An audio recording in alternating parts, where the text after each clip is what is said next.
Welcome back to the Deep Dive. Today, we are taking a look at a piece of research that, on the surface at least, looks like it's just about video games. Right, yeah. But if you scratch that surface, you realize it is actually proposing a pretty fundamental shift in how we build artificial intelligence. We are heading into the blocky, infinite world of Minecraft. It's a game that, honestly, needs very little introduction for most people. But you are right, we aren't here to talk about, speed running or building giant dirt castles. We are looking at Minecraft as what researchers call a grand challenge for AI. I love that term, grand challenge. Sounds like a moon landing or something.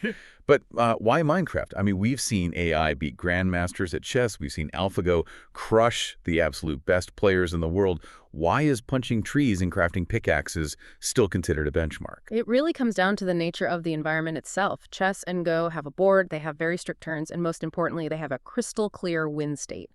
Minecraft is totally open-ended. It's procedurally generated, it is massive, and there is no specific instruction manual telling you what to do. You just drop in and it's just survive, figure it out. Exactly. And that freedom, which is exactly what makes it so fun for humans, is a total nightmare for traditional AI. Yeah. Specifically for reinforcement learning, or RL.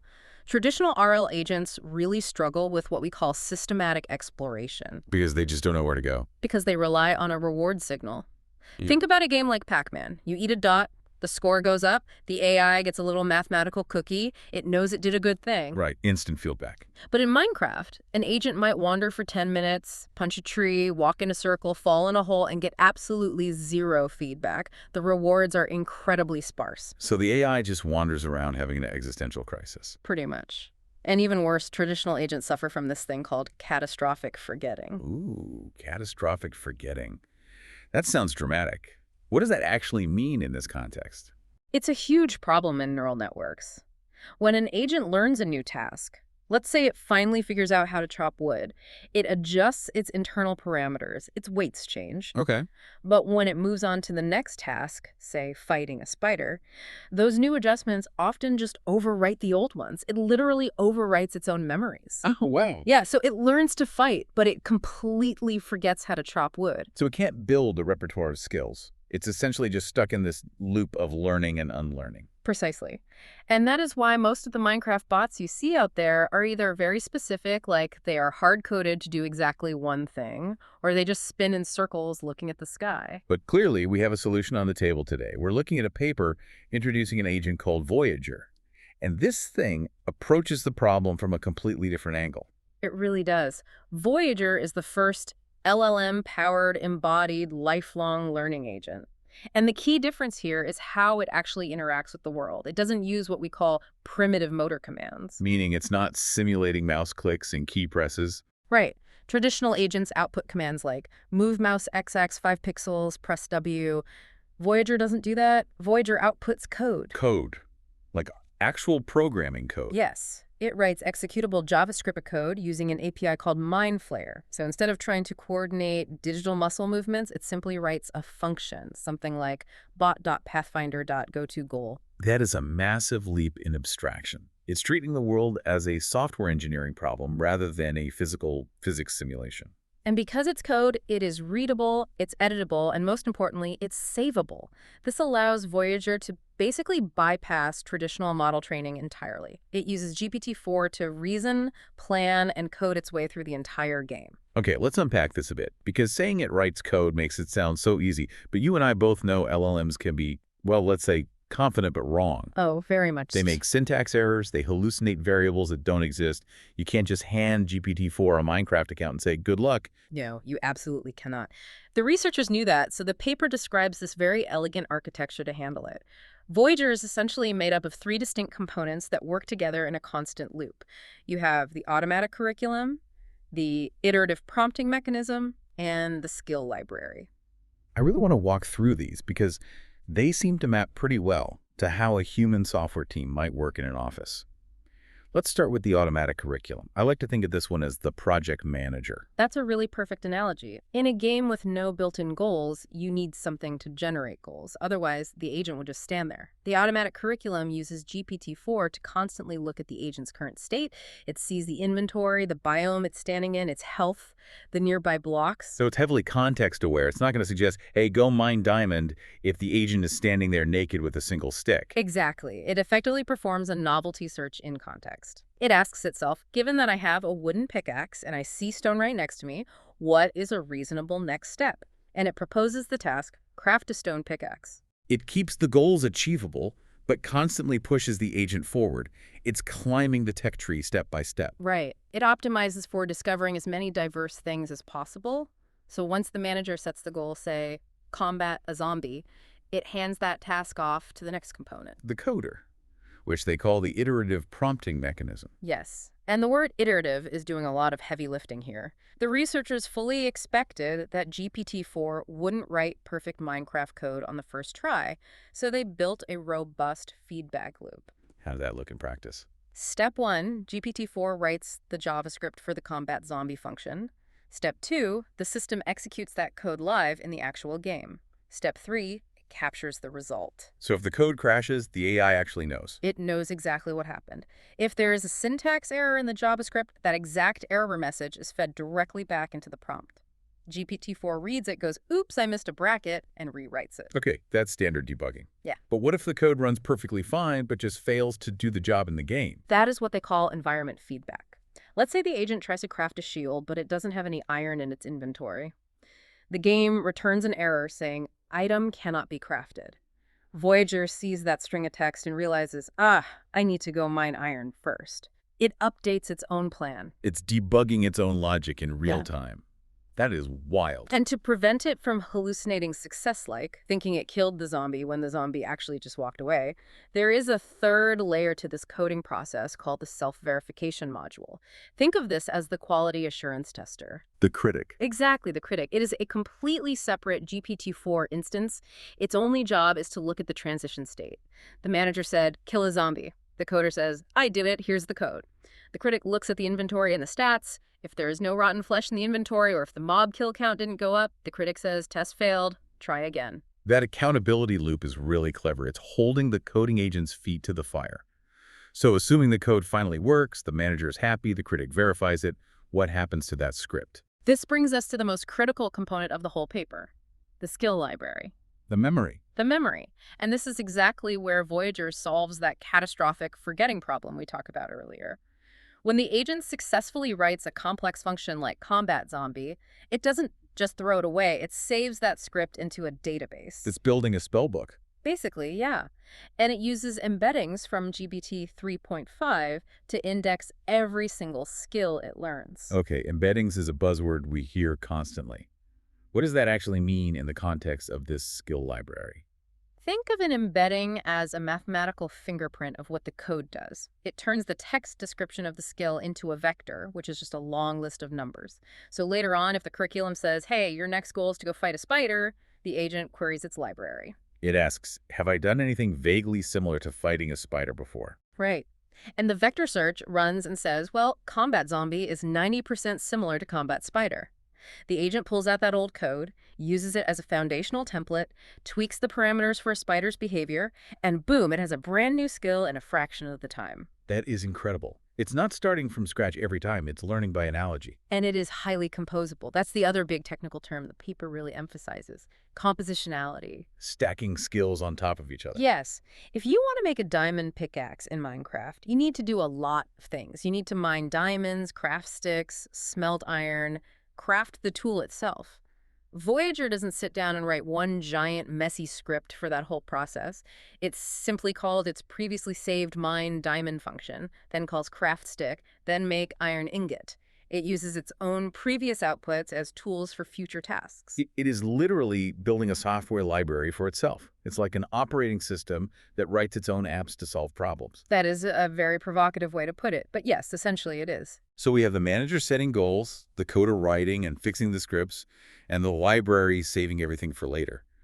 The architecture sounds incredibly robust. But does it actually work when you turn it on? Or is this just a cool theory that fails in practice? Oh, it works. The results are honestly staggering. They compared Voyager to several major baselines, including AutoGPT, React, and Reflexion. AutoGPT was huge last year. Everyone thought that was the blueprint for the future. It really was the hot topic. But in these specific open-world tests, AutoGPT struggled significantly. It lacked that dedicated skill library and the rigorous self-verification critic. It just kept reinventing the wheel and getting stuck. So what are the actual numbers? How much better did Voyager do? In terms of sheer exploration, Voyager discovered 63 unique items in 160 iterations. That is 3.3 times more items than the best baseline. 2.3 times is a total blowout. And it traveled 2.3 times further distances. The other agents tended to get stuck in local loops, just wandering in circles around the spawn point. Voyager crossed incredibly diverse terrains, deserts, forests, oceans, because the curriculum kept pushing it to find novel things. But the real test in Minecraft, the grand challenge aspect of it, is the tech tree. Anyone can walk far if they just hold the W key. But can you get from punching wood all the way to diamond gear? And this is where the difference becomes stark. Unlocking the tech tree going from wood to stone to iron to diamond requires complex, sequential, long-horizon planning.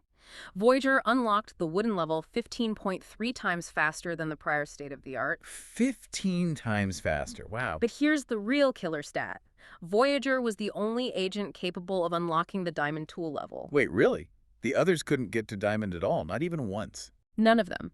AutoGPT, React, Reflexion, they all failed completely at that specific level. They simply couldn't handle the sheer complexity of the steps required to mine deep underground, smelt the iron, craft the iron pickaxe, locate diamonds, and craft the final tool. Voyager did it. That is a total mic drop moment for the paper. Yeah. It really proves that just having a smart underlying model like GPT-4 isn't enough on its own. You have to have the architecture around it. Exactly. You need the memory and you need the curriculum to guide it. Now, there was another test they ran that I found particularly fascinating, the New World test, zero-shot generalization. This is highly critical for their claim of lifelong learning. They took a Voyager agent that had already been trained, meaning it had a full, robust skill library, and they totally wiped its inventory. Then they dropped it into a completely new, freshly generated Minecraft world. So it has no items, but it still has its memories. It has its code database. Exactly. And because it had that library of code ready-to-go functions for craft pickaxe, combat zombie, mine iron, it solved tasks massively faster than a fresh agent. It didn't have to figure out how to do things again through trial and error. It just had to execute the code it already knew worked. It's like loading a saved game, but for skills instead of items. And interestingly, even AutoGPT performed significantly better when the researchers artificially gave it access to Voyager's skill library. Really? So the library is actually portable to other agents? It seems so. It proves that the memory Voyager builds, which again is just a collection of JavaScript text, is a versatile plug-and-play asset. It is human-readable knowledge. So this all sounds amazing. We have an AI that absolutely dominates Minecraft by writing its own code. But it can't be perfect. What are the limitations here? What breaks it? Well, the elephant in the room with this kind of research is cost. Voyager relies heavily, almost exclusively, on GPT-4. And running countless queries through GPT-4 isn't exactly cheap. Right. It costs about 15 times more than running GPT 3.5. But the researchers did actually try using GPT 3.5 in what's called an ablation study, and it failed. It just wasn't smart enough to write the code. It couldn't generate high-quality code consistently. The paper explicitly calls the jump to GPT-4 a quantum leap that is absolutely necessary for this kind of embodied agency. GPT 3.5 would get stuck in syntax errors that it just couldn't figure out how to fix. So, for now at least, this is a very expensive way to play Minecraft. And does it ever hallucinate? We know LLMs love to confidently make things up. Oh, it definitely does. The paper notes some pretty funny examples. Sometimes the agent gets confused and tries to craft a copper sword. Which, for those tuning in who don't play Minecraft, definitely does not exist in the vanilla game. No, it doesn't. But the LLM knows copper is a metal, and it knows swords are made of metal, so its internal semantic logic says, naturally, a copper sword must be a thing I can craft. The environment feedback loop usually catches this. The game just says, recipe not found. But the agent still burns API tokens trying to do it. It also tried to use cobblestone as fuel for the furnace, right? It did. It tries to burn solid rocks in the furnace to smelt things. So it hasn't quite perfected physical common sense yet. There's also the issue of vision, which seems like a big hurdle. That is a major one. Voyager is completely text only. It perceives the entire world strictly through code APIs. It gets a JSON list of blocks and entities that are nearby, but it doesn't actually see the 3D world the way a human player does. It can't look at a beautiful sunset or spot a creeper hiding in the shadows purely by its shape. Although the paper did mention a human-in-the-loop experiment, where that dynamic changed a bit. This was really fascinating. Since Voyager can't physically see, it struggles heavily with spatial tasks. Things like building a house that actually looks like a cohesive house, rather than just a messy block of wood. But the researchers showed that a human could step in and act as the critic. So instead of the AI automatically checking the inventory for success, a human watches the screen and types out feedback. Yes. A human could look at what the bot built and say, "You missed a block in the back corner," or "Make the roof one block higher." With that specific textual feedback from a human, Voyager was able to build highly complex 3D structures, like a fully functional nether portal or a detailed house. It strongly suggests that this code-based approach can work with visual tasks, provided there's something or someone guiding the spatial reasoning. Okay, let's zoom out for a second. We have geeked out on Minecraft mechanics for a while now. But why does this matter to a listener who doesn't care about video games at all? It matters because it represents a fundamental shift in how we think about building AI agents. For a long time, the prevailing thought was train a bigger neural network to learn the parameters. Meaning just feed it a mountain of data and hope the complex math figures it out inside the black box. Right. But Voyager says, no, let's use the reasoning capability of LLMs to write readable code. It learns by creating software, not by subtly adjusting hidden mathematical weights. It's an agent that creates its own tools? And that is a massively powerful concept. Imagine applying this architecture to real-world robotics or software engineering. You wouldn't need to retrain the factory robot from scratch for every single new assembly line. It just needs to look at the new task, write a new function for it, and add that function to its existing library. That is exactly the provocative thought I want to leave our listeners with today.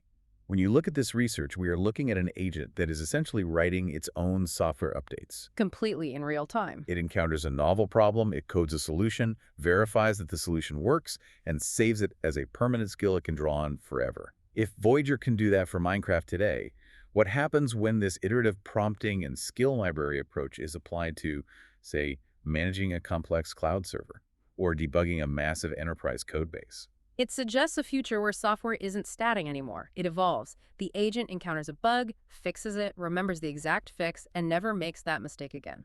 It becomes a self-healing, continuously improving system. And that is exactly why this paper is about so much more than crafting diamond pickaxes. It really is a blueprint for a completely new kind of machine autonomy. It certainly is. Well, that is all the time we have for today's deep dive into Voyager. Thanks for exploring the blocky, infinite world of the future with us. We will catch you on the next one.